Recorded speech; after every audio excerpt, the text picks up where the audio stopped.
खेसारी लाल, पवन सिंह कर दिया ना पीछे, झमकावला से हुई पावर यहीं से शुरू होला और यहीं खत्म। तो भैया कल खेसारी लाल यादव जी का भी एक गाना आया है और पावर स्टार पवन सिंह का भी, जहाँ पे पावर स्टार पवन सिंह का जो गाना भाई म्यूजिक सेक्शन में ट्रेंड कर रहा है और वहीं पे खेसारी लाल यादव जी का गाना ट्रेंड नहीं कर रहा है। तो हम आप लोग को बता दें कि कल ग्लोबल म्यूजिक जंक्शन पे ट्रेंडिंग स्टार खेसारी लाल यादव जी का एक गाना आया है, जिस गाने का नाम है आरती उतारा।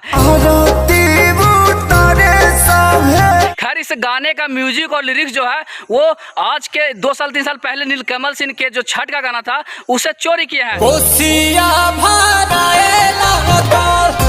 आप लोग दोनों गाने को सुनिएगा तो कहिएगा कि दोनों का म्यूजिक और लिरिक्स सेम है। और वहीं पे पावर स्टार पवन सिंह का कल जो गाना है वो आया है पवन सिंह ऑफिशियल पे, जिस गाने का नाम है चुनरिया लहरे माई के, ओही बीच लाली माई के चुनरिया हो। जिस गाने का व्यू भाई है 1 मिलियन। वहीं पे ट्रेंडिंग स्टार खेसारी लाल यादव जी का भी गाने का व्यू है 1.1 मिलियन। लेकिन खेसारी लाल यादव जी का जो गाना है म्यूजिक सेक्शन में ट्रेंड नहीं कर रहा है।